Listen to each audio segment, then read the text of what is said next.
ان الحمد للہ الصلاۃ والسلام علی الاشرف الانبیاء والمرسلین نبینا محمد صلی اللہ علیہ وسلم وعلی آلہ واصحابہ اجمعین۔ رب اشرح لی صدری ویسر لی امری واحلل عقدۃ من لسانی یفقہوا قولی۔ میرے محترم ناظرین اکرام، السلام علیکم۔ سورہ البقرہ کی آیت نمبر 120 تک ہم نے پڑھا ہے۔ آج انشاءاللہ آیت نمبر 121 اور 122 دو آیات کور کریں گے۔ پچھلی جو آیت گزری ہے اس میں اللہ سبحانہ تعالیٰ نے اپنے نبی صلی اللہ علیہ وسلم کو تسلی فرمائی اور کہا کہ یہ جو کافر و مشرک آپ کی بات نہیں مان رہے، ان کی فکر مت کریں، لیکن فرمایا کہ اگر آپ نے ان کی خواہشات کی پیروی کی، یعنی وہ آپ کو اپنے دین کی طرف پلٹانا چاہتے ہیں، کفر کی طرف پلٹانا چاہتے ہیں، تو اگر آپ نے ان کی خواہشات کی پیروی کی تو پھر کیا ہوگا؟ اللہ نے فرمایا کہ پھر اللہ تعالیٰ سے بچانے والا کوئی ولی اور کوئی نصیر تمہارے پاس نہیں ہوگا۔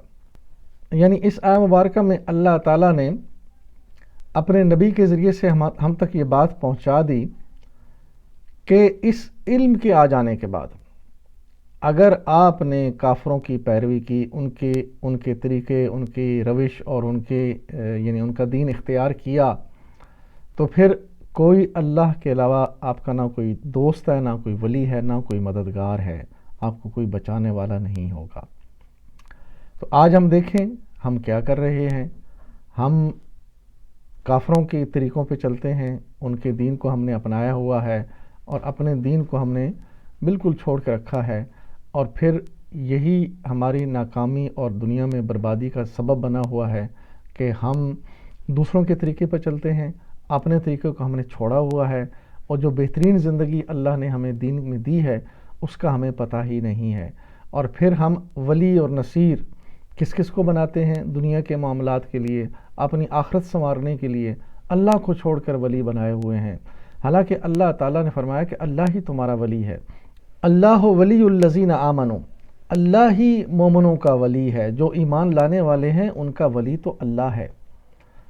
اور یہ دیکھ لیجئے کہ اللہ خود کہہ رہا ہے کہ اللہ تمہارا ولی ہے، اور جو ایمان والے ہیں وہ اللہ کے ولی ہیں۔ تو یہ ایمان کے ساتھ تعلق ہے اس کا۔ اگر ہمارا ایمان مضبوط ہوگا تو اللہ ہی ہمارا ولی ہوگا اور ہم اللہ کے ولی ہوں گے۔ ہم اپنے آپ کو چھوڑ کر ان ہستیوں کو جو پتہ نہیں وہ ان کی یعنی کیا صورتحال تھی، کتابوں میں لکھا ہے، اللہ کے نیک بندے تھے، مگر یہ جو کتابوں میں بتایا جاتا ہے کہ ما فوق الفطرت قسم کے جو ہے ان کے معاملات ہمارے سامنے لائے جاتے ہیں اور کہا جاتا ہے کہ یہ ہیں اللہ کے ولی، حالانکہ اللہ کا ولی ہر مومن انسان ہے، ہر مومن مسلمان اللہ کا ولی ہے۔ اللہ تعالیٰ نے قرآن میں فرما دیا ہے، لیکن شرط یہ ہے کہ اگر وہ صحیح ایمان والا ہے۔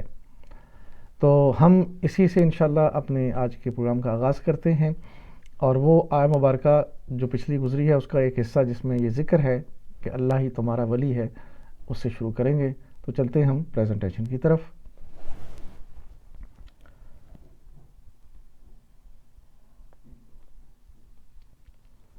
اعوذ باللہ من الشیطان الرجیم، بسم اللہ الرحمن الرحیم، ما لک من اللہ من ولی ولا نصیر۔ تو اللہ کی پکڑ سے بچانے والا کوئی دوست اور کوئی مددگار تمہارے لیے نہیں ہے۔ الذین آتیناہم الکتاب یتلونہ حق تلاوتہ، جن لوگوں کو ہم نے کتاب دی ہے وہ اسے اس طرح پڑھتے ہیں جیسا کہ پڑھنے کا حق ہے۔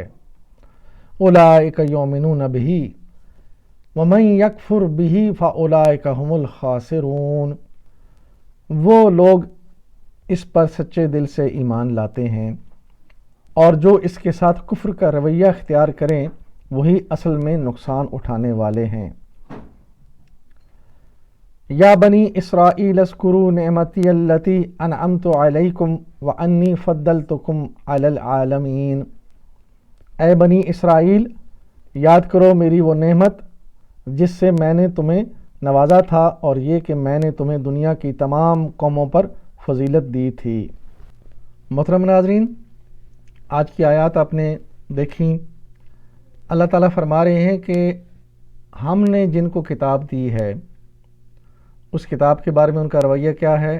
یتلونہ حق تلاوتہ، وہ اس کی تلاوت ایسے کرتے ہیں جیسے کہ اس کی تلاوت کرنے کا حق ہے، اور فرمایا کہ یہی وہ لوگ ہیں جو اس کتاب پہ یعنی اس علم پہ ایمان لانے والے ہیں۔ ایمان کا تقاضا کیا ہے؟ کہ اس کتاب کو جیسے اس کا پڑھنے کا حق ہے ویسے پڑھنا چاہیے۔ یتلو، یہ تلا یتلو، تا لام واو اس کا مادہ ہے، اور اس کے دو مطلب ہیں، ایک تو پڑھنا اور دوسرا اس کی پیروی کرنا۔ تو یہ دونوں مفہوم اس کے اندر شامل ہیں کہ اس کو پڑھنا اور اس کی پیروی کرنا ایسا جیسا اس کا حق ہے، اور جب یہ حق ادا کریں گے تو یہی اس کتاب کے اوپر ایمان لانے والے ہیں، یہی اس کا تقاضا ہے۔ تو اب ہم خود دیکھیں کہ ہم اس کو پڑھتے تو ہیں لیکن اس کی پیروی کتنی کرتے ہیں، یہ ہے سوچ کا مقام۔ اگر ہم اس کی پیروی نہیں کرتے تو پھر اس کی تلاوت کا حق تو ادا ہی نہیں ہوتا، اور تلاوت کا حق ادا نہیں ہوگا تو ہم اس پر ایمان لانے والوں میں شمار ہی نہیں ہوں گے۔ یہ ہے اس کا خاص پہلو۔ اور آج ہم اپنے آپ کو دیکھیں، اپنے معاشرے کو دیکھیں، کتنے لوگ ہیں کہ جو کتاب کی تلاوت تو ضرور کرتے ہیں لیکن کیا زندگی میں کبھی کسی نے اس کو سمجھنے کی کوشش کی ہے؟ اور یہ بھی ایک المیہ ہے کہ کتاب پڑھنے والے ہی بہت کم ہیں، اور وہ بھی صرف رمضان کے اندر، اور رمضان کے بعد اس کو کسی نے کبھی ہاتھ تک بھی نہیں لگایا، اس کو لپیٹ کے جو ہیں وہ بہت اوپر رکھ دیتے ہیں، اور پھر سال کے بعد اس کو جھاڑ کے دوبارہ اس کی مٹی وٹی اتار کے دوبارہ اس کو ایک دفعہ پڑھ لیا جاتا ہے۔ تو اس کا حق کا تلاوت ہی کون کر رہا ہے؟ تلاوت کا حق کیسے ادا ہوگا؟ کہ اس کی پیروی کی جائے۔ تو پیروی کرنے کے لیے تو ہمیں اس کو سمجھنا ہوگا۔ تو یہی سب سے بڑا پیغام ہے آج کی آیت کا، کہ اگر ہم اللہ کے کلام پر ایمان والے ہیں اور اس پہ مکمل یقین رکھنے والے ہیں تو ہمیں اس کے اوپر ایمان لانا اس طرح ہوگا جس طرح اس کی پیروی کر کے ایمان لایا جاتا ہے۔ اور پھر اللہ نے فرمایا کہ جو اس سے کفر کرے گا وہ خسارہ پانے والوں میں سے ہو جائے گا۔ یعنی اگر جو اس کی تلاوت کا حق ادا نہیں کرے گا، اس کی پیروی نہیں کرے گا، وہ اس سے کفر کر رہا ہے۔ یہ ہے اس کا مطلب۔ اب ہم اپنے آپ کو دیکھ لیجئے کہ ہم اس کو پڑھ کر کتنی اس کی پیروی کرتے ہیں۔ یہی سوچنے اور سمجھنے کا مقام ہے۔ اور اس کے بعد اگلی آیت وہاں سے شروع ہو رہی ہے جہاں اللہ تعالیٰ دوبارہ بنی اسرائیل سے مخاطب ہیں اور ان کو کچھ باتیں یاد کروائیں گے، اور پھر انشاءاللہ آگے بات چلے گی۔ اس کے بعد حضرت ابراہیم علیہ السلام کا بھی ذکر آ رہا ہے۔ تو یہ آج کی آیت مبارکہ، اس کا خاص پیغام یہ ہے کہ اللہ تعالیٰ کے کلام پر ایمان لانے کا جو سب سے بڑا پریکٹیکل طریقہ ہے وہ یہ ہے کہ اس کو تلاوت کر کے اس کی پیروی کی جائے۔ اس کا حق ادا کرنا اسی طرح ہوگا۔ اگر ہم اس طرح حق ادا نہیں کر رہے تو سمجھ لیجئے کہ ہم اس کے ساتھ کفر کر رہے ہیں۔ تو اللہ سے دعا ہے کہ اللہ تعالی ہمیں یہ بات سمجھنے کی توفیق عطا فرمائے۔ اب ہم ان آیات کے گرامر کی تفصیل دیکھتے ہیں۔ الذین آتیناہم الکتاب یتلونہ حق تلاوتہ، جن لوگوں کو ہم نے کتاب دی ہے وہ اسے اس طرح پڑھتے ہیں جس طرح کہ پڑھنے کا حق ہے۔ الذین آتیناہم الکتاب، جن لوگوں کو ہم نے کتاب دی ہے۔ الذین اسم موصولہ ہے اور آتینا فعل ہے، ہم اس میں ضمیر متصلہ جمع غائب مذکر کے لیے، الکتابہ مفعول بہ، آتینا کا آتینا فعل ہے، اور دیا کیا ہم نے؟ آتینا ہم نے دیا کیا؟ الکتابہ، یہ مفعول بہ ہے، اور مفعول جو ہے ہمیشہ زبر کے ساتھ منصوب حالت میں آتا ہے۔ آتینا ہم الکتابہ، مادہ آتینا کا حمزہ تا یا، باب ہے اسلمہ کا مزید فی، ماضی کا پہلا صیغہ آتا مضارع یوتی، اسلمہ یسلمو، آتا یوتی، اس میں دیکھیں حمزہ اور یا دونوں حروف علت میں سے ہیں تو تعلیل کے بعد یہ فعل بنا۔ آتینا اسلمنا، فعل ماضی جمع متکلم حاضر مذکر کے لیے آتینا اسلمنا کے وزن پہ ہے۔ ہم نے دیا، ہم ان کو الکتابہ کتاب، مفعول بھی ہے کتابہ آتینا کا۔ یتلونہ، وہ پڑھتے ہیں اسے، یتلون فعل ہے اور ہو ضمیر واحد غائب مذکر کے لیے۔ یتلونہ، مادہ تا لام واو، باب نصرہ ماضی کا پہلا صیغہ، طلا مضارع یتلو، اس میں بھی دیکھیں واو حروف علت میں سے ہے تو تعلیل کے بعد تالا وا کے بجائے طلا اور یتلو، نصرہ ینصرو، طلا یتلو، یتلون ینصرون کے وزن پہ ہے، مضارع جمع غائب مذکر، وہ تلاوت کرتے ہیں، ہو ضمیر واحد غائب کے لیے۔ حق کا تلاوتی ہی، جیسا کہ تلاوت کا حق ہے، حق کا مفعول مطلق ہے اور تلاوت ہی، اس میں حق کا تلاوت ہی میں دو مرکب اضافی ہیں، اس کی تفصیل ہم دیکھتے ہیں۔ حق کا تلاوت ہی میں دیکھیں حق کا یہ منصوبات میں سے ہے، مفعول مطلق یتلون کا۔ مفعول مطلق کیا ہوتا ہے؟ وہ مصدر جو اپنے ہی فعل کے بعد تاکید کے لیے آتا ہے، اسم مفعول مطلق تاکیدی مصدر کہلاتا ہے، جیسے اصبر صبرن، لیکن بعض اوقات یہ مصدر اکیلا ہی آ جاتا ہے، جیسے صبرن، شکرن، عفون، اور یہاں پہ حقن۔ حق کا تلاوت ہی، اس میں دیکھیں دو مضاف اور مضاف الیہ ہیں، حق کا تلاوتی اور تلاوت ہی۔ اس کی مثال ہم نے اپنی گرامر کی کلاسز میں دی ہے، بیت وزیر الملکی، بیت وزیر ایک، بیت الوزیر ہے اور آگے وزیر الملکی، یہ دو بنتے ہیں، لیکن جب اکٹھے ہو جائیں گے تو جو وزیر بیچ میں ہے اس میں اس کے ساتھ ال بھی نہیں لگے گا، کیوں کہ وہ پچھلا جو ہے بیت الوزیر اگلے یعنی الملک کے ساتھ جب ملے گا تو ال ہٹ جائے گا، کیونکہ مضاف کے ساتھ ال نہیں آتا۔ تو اسی طرح یہ دیکھیں مضاف آگے بیچ میں مضاف اور مضاف علیہ دونوں، یعنی جو بیچ والا حصہ ہے وہ دونوں طرف عمل کرے گا اور آگے آخر میں مضاف علیہ۔ اسی طرح دیکھیں حق کا یہ مضاف ہے اور آگے تلاوت مضاف اور مضاف علیہ دونوں، جیسے وزیر کی طرح ہے، اور آگے ہو مضاف علیہ، تو حق کا تلاوت ہی، وہ اس کی تلاوت کرتے ہیں جیسا کہ اس کا حق ہے۔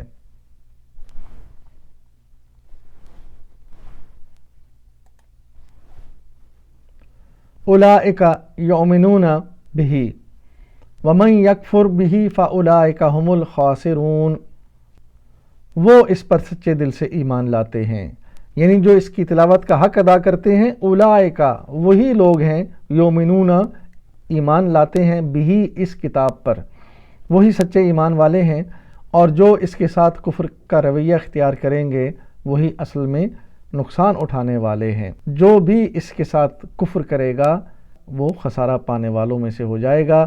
وہی لوگ، اولئک، یہ اسم اشارہ بعید جمع بعید مذکر کے لیے، یؤمنون بہ اس پر ایمان لاتے ہیں، یؤمنون فعل ہے اور بہ بی اور ہی کا مجموعہ مرکب جاری، بی حروف جارہ میں سے اور ہی ضمیر ہے۔ یؤمنون بہ مادہ الف میم نون یا حمزہ میم نون، اور باب ہے مزید فی کا، اسلمہ، اسلمہ کے پیٹرن پر آمانہ بنے گا آمانہ، الف کے ساتھ ایک اور الف اسلمہ کے جیسا لگائیں گے تو یہ آمنہ یومنو مضارع کے لیے، اسلمہ یسلمو، آمنہ یومنو، یومنون کدھر ہے؟ یسلمون کے وزن پہ ہے، وہ سب ایمان لاتے ہیں، یہ فعل مضارع جمع غائب مذکر کے لیے، بھی مرکب جاری بھی اور ہی اس کے اوپر، ومن یکفر بھی اور جو اس کا انکار کریں، واو اس میں عاطفہ اور من شرطیہ ہے، یہ حرف شرط ہے اور آگے شرط آ رہی ہے یکفر، اس کو من نے حالت جزم دی، فعل مجزوم بنا اور بھی مرکب جاری ہے۔ ومن یکفر بھی واو عاطفہ اور من حرف شرط، حروف شرط فعل ماضی کو نہیں بدلتے مگر مضارع کو حالت جزم میں بدل دیتے ہیں۔ یہ دیکھیے یہ اس کی لسٹ ہے حروف شرط کی۔ یکفر، یہ یکفرون تھا، من نے اس کو یکفر بنا دیا، نون گرا دیا، اس نے اس کو حالت جزم دے دی۔ بھی اور ہی یہ مرکب جاری ہے۔ فاولئک پس وہی لوگ، فا اس میں عاطفہ اور اولئک اسم اشارہ جمع بعید مذکر کے لیے، ہم الخاسرون ہاں وہی خسارہ والے ہیں، اس میں ہم اور الخاسرون دونوں مل کر یہ حسر بنتا ہے اور یہ خبر کے طور پر آیا۔ آگے دیکھیں یہ الخاسرون جو ہے فاعلین ہے، اسم مرفوع، تو یہ حسر کیسے بنا اس کی تفصیل تھوڑی دیکھ لیتے ہیں۔ فا عاطفہ اولئک ہم الخاسرون، یہ من کا جواب ہے، من یکفر جو کفر کرے گا، آگے جواب آ رہا ہے کہ پھر وہ خسارہ میں چلا جائے گا۔ اولئک اور آگے خاسرون، اولئک مبتدا اور خاسرون خبر ہے۔ حسر کیا ہوتا ہے؟ حسر کا معنی پیدا کرنے کے لیے کچھ مراحل ہیں۔ نمبر ایک یہ ہے کہ پہلے مرحلے پہ جیسے مثال یہاں پہ دی گئی ہے، اللہ غفور، اس میں اللہ مبتدا اور غفور اس کی خبر ہے، جسی طرح اولئک خاسرون یہاں پہ ہے۔ تو اس میں کیا کریں گے کہ شروع میں اللہ ہو غفور کے ساتھ ہوا بھی اس میں ایڈ کیا، اور پھر آگے اگلے مرحلے میں ہوا کے بعد ال بھی لگا دیا، اللہ ہو الغفور، تو یہ حسر بن گیا۔ حسر اس میں یعنی بہت زیادہ اس کے اندر فوکس کیا جا رہا ہے، اس کے اندر معنی میں شدت پیدا کرنے کے لیے اس کو حسر بنایا جاتا ہے۔ تو یہ طریقہ ہے کہ ایک اس میں ضمیر ایڈ کیا جاتا ہے اور دوسرا ال لگایا جاتا ہے، جیسے اولئک خاسرون، بات پوری ہے کہ وہ خسارہ والے ہیں، لیکن ہم اس کے اندر ضمیر ایڈ کیا اور آگے ال لگا دیا خاسرون کے ساتھ، تو بن گیا اولئک ہم الخاسرون، جیسے اللہ هو الغفور، تو یہ ضمیر اور ال کا اضافہ کے ساتھ حسر کا مفہوم پیدا ہوتا ہے، اولئک ہم الخاسرون، حسر بنایا گیا اس کو۔ الخاسرون مادہ اس میں خا سین را، باب ہے سمیہ، ماضی کا پہلا صیغہ خاسرہ اور مضارع کا پہلا صیغہ یسخرو، سمیہ یسمعو، خاسرہ یسخرو۔ فاعل باب سمیہ میں فاعل واحد کے لیے سامع اور خاسرہ کے لیے خاسر، اسی طرح فاعلون جمع سامعون، فاعلون کے وزن پہ سامعون باب سمیہ کے لیے، اور خاسرہ میں جائے گا تو یہ بنے گا خاسرون سامعون کے وزن پہ۔ تو یوں الخاسرون خسارہ پانے والے، خبر اولئک وہی لوگ ہیں جو خسارہ پانے والے ہیں، اور آگے الخاسرون اسم فاعل بنا۔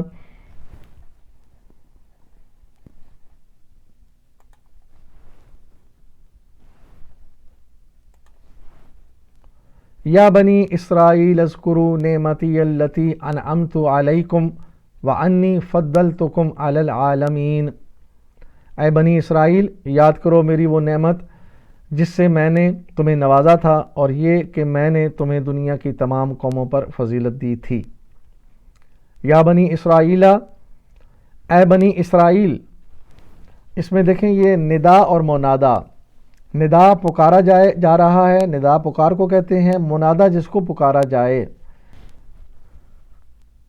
یا بنی اسرائیل، ندا یا اس کے اندر اور منادا بنی، اگر منادا ال کے ساتھ ہو تو یا کے بجائے ایہا، اور اگر یہ مذکر کے لیے، اور مؤنث کے لیے ہو تو ایتھا، اور اگر یہ ال کے بغیر آئے تو یہ ہوگا یا محمدو یا آدمو۔ لیکن اگر منادہ مرکب اضافی میں مضاف ہو تو منصوب ہوتا ہے، یعنی یا کے بعد اگر آگے مضاف الیہ آ رہا ہے تو یہ یا عبدو کے بجائے یا عبدا آگے اللہ کے ساتھ ملے گا تو یا عبد اللہ، اکیلا پڑھیں گے یا محمدو، اسی طرح یا عبدو، لیکن اگر مضاف الیہ بنے گا تو یا عبد اللہ۔ بنی یہ منادہ اسم منصوب ہے اور جس کو پکارا گیا، یہ ابن اکیلا واحد کے لیے، اور ابناء یا بنونا یہ ابن کی جمع ہے، یعنی بیٹا اکیلا اور بیٹے ابناء یا بنونا۔ تو یہ بنونا جب حالت نصب میں گیا تو بن گیا بنینا، لیکن یہاں پہ بنی اسرائیلہ میں یہ بنی کیوں بنا؟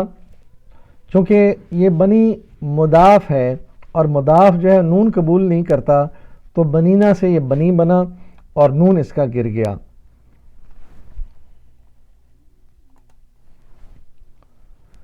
یا بنی اسرائیلہ یہ مرکب اضافی ہے۔ اسرائیلہ اس میں دیکھیں یہ مضاف الیہ ہے، اور مضاف ہمیشہ معرفہ اور مجرور ہوتا ہے، جیسے کتاب اللہ، تو اسرائیلہ اس کے نیچے زیر اور ال کے ساتھ یہ کیوں نہیں آ رہا؟ یہ اسم غیر منصرف ہے اور اسم علم اور معرفہ ہے، یعنی اسرائیلہ یہ اسم علم ہے، ایک خاص نام ہے، اور اسم علم جو یہ معرفہ ہوتے ہیں اس لیے ال نہیں لگا۔ اب زیر کا معاملہ ہے کہ اسرائیلہ کے نیچے زیر کیوں نہیں لگی، یعنی کتاب اللہ ہی کی طرح۔ اسماء کی دو اقسام ہیں، مبنا اور معرفہ۔ معرب اسماء ایسے اسماء جو تبدیلی قبول کر لیتے ہیں، اور مبنا وہ جو تبدیلی قبول نہیں کرتے۔ معرب کی آگے دو قسمیں ہیں، ایک معرب منصرف اور ایک غیر منصرف۔ معرب منصرف وہ ہیں جو مکمل تبدیلی قبول کر لیتے ہیں، پیش ہو تو زبر اور زبر ہو تو زیر میں تبدیل ہو جاتے ہیں، لیکن غیر منصرف وہ ہیں کہ جو حالت جر میں نہیں جا سکتے، ٹھیک ہے، ان کے ساتھ زیر نہیں آئے گی، وہ حالت جر میں بھی ان کے اوپر زبر ہوگی، جیسے اسرائیلہ، یہ اسرائیلی ہونا چاہیے تھا، لام کے نیچے زیر ہونی چاہیے تھی، لیکن یہ اسم غیر منصرف ہے، یہ اس کے نیچے زیر نہیں آئے گی۔ تو یہ اس کی جو ہے نا وہ عربی حالت بتا دی آپ کو۔ اذکروا نعمتی اللتی، یاد کرو میری وہ نعمت۔ اذکروا فعل امر ہے اور نعمتی مرکب اضافی ہے، اللتی اسم موصولہ واحد مؤنث کے لیے۔ اذکروا مادہ ذا قا را، باب نصرہ ماضی کا پہلا صیغہ، ذکرہ مضارع یذکرو، نصرہ ینصرو، ذکرہ یذکرو۔ اذکروا امر ہے جمع، تو امر دیکھتے ہیں واحد کے لیے انصر باب نصرہ میں، اور جمع کے لیے انصرو۔ اسی طرح ذکرہ کا واحد امر اذکر اور جمع اذکرو، انصرو کے وزن پہ۔ تم سب یاد کرو۔ انعمت علیکم، جسے میں نے تمہیں نوازا تھا، یعنی جو نعمت میں نے تمہارے اوپر دی وہ کیا ہے کہ اس کے اوپر تم اللہ تعالیٰ کی نعمت کو یاد کرو، شکرانہ ادا کرو۔ انعمت یہ فعل ہے، اور آگے علیکم مرکب جاری، اعلی حروف جارہ میں سے ہے اور کم ضمیر ہے۔ انعمت مادہ نون عین میم، باب ہے اسلمہ مزید فی کا، اور ماضی کا پہلا صیغہ انعما، مضارع ینعمو، اسلمہ یسلمو، انعما ینعمو۔ انعمت اسلمت کے وزن پہ ہے، میں نے انعام کیا، یہ ماضی واحد متکلم مذکر کا صیغہ ہے۔ وَأَنِّي فَضَّلْتُكُمْ، اور یہ کہ میں نے تمہیں فضیلت دی۔ واو اس میں عاطفہ اور انا حروف ناصبہ میں سے ہے، آگے نی، یہ انا اور نی کا مرکب ہے۔ انی بنا، انا حروف ناصبہ اور نی آگے واحد متکلم کے لیے ضمیر ہے، تو انا نی مل کر انی بنا۔ فضلتکم، فضل تو فعل ہے اور آگے فضل تو فعل ہے اور کم ضمیر ہے۔ فضلتکم مادہ فا داد اور لام، باب مزید فی کا سبہا اور سبہا کے پیٹرن پہ فضلا، اور مضارع بنے گا یفضلو، سبہا یسبہو، فضلا یفضلو۔ فضلتو یہ ماضی واحد متکلم مذکر، سبحتو کے وزن پہ فضلتو۔ میں نے فضیلت عطا کی تم سب کو، کم ہے آگے ضمیر جمع کے لیے، اور جمع حاضر متصلہ ضمیر ہے، جڑ کے آیا ہے۔ علی العالمین تمام عالمین پر، علی حروف جارہ میں سے ہے اور العالمین کے ساتھ مل کر مرکب جاری بنا، تمام جہانوں پر۔ اور اس میں دیکھیں العالمین جو ہے یہ اصل میں العالمون تھا، جمع سالم، اور حالت جر میں جب جائے گا تو عالمین بن جائے گا، واو نون ہٹ کے یا نون لگ جائے گا، یعنی واو بدل کے یا میں ہو جائے گا، عالمون بدل کے عالمین بنا، یہ اپنی حالت جر کی وجہ سے۔ تو الحمدللہ یوں ہم نے سورہ البقرہ کی آیت نمبر 121 اور 122 پڑھ لی ہے۔ اب ہم اللہ سے دعا کریں گے کہ اے اللہ ہمیں قرآن و حدیث سے ہدایت لینے کی توفیق عطا فرما۔ آخر میں ہم اللہ تعالیٰ کے حضور اپنے آپ کو پیش کرتے ہوئے یہ دعویٰ کریں گے، میری زندگی کا مقصد تیرے دین کی سرفرازی، میں اسی لیے مسلمان، میں اسی لیے نمازی۔ اللہ سے دعا ہے کہ اللہ تعالیٰ ہمیں اس منصب پر پہنچائے۔ ہم اگر مسلمان ہیں تو مسلمان ہونے کا یہ تقاضا ہے کہ اللہ کے دین کو لوگوں تک پہنچائیں، اللہ کے دین کو سربلند کریں اور اس کو ساری دنیا میں ممتاز کریں۔ اور یہ کون کرے گا؟ کوئی نبی نہیں آئے گا، اب یہ ہمارے اوپر ہے، جو یہ کام کرے گا وہ کامیاب تر ہو جائے گا، اور اللہ تعالیٰ اس کو اپنے یعنی بہترین مقام جو جنت میں ہے وہ انشاءاللہ عطا فرمائیں گے۔ یہی اللہ نے سورہ العصر میں بھی وعدہ کیا ہے، پورے قرآن کا یہ وعدہ ہے، اور نبی اکرم صلی اللہ علیہ وسلم نے بھی ہم سے یہی وعدہ کیا ہے کہ تم اگر یہ کام کرو گے تو جنت میں میرا ساتھ ملے گا۔ اللہ سے دعا ہے کہ اللہ تعالیٰ ہمیں یہ سب کچھ کرنے کی توفیق دے اور یہ ہمارے لیے صدقہ جاریہ بنا دے۔ وآخر دعوانا ان الحمد للہ رب العالمین، الصلاۃ والسلام علی رسولہ الکریم، جزاکم اللہ خیراً۔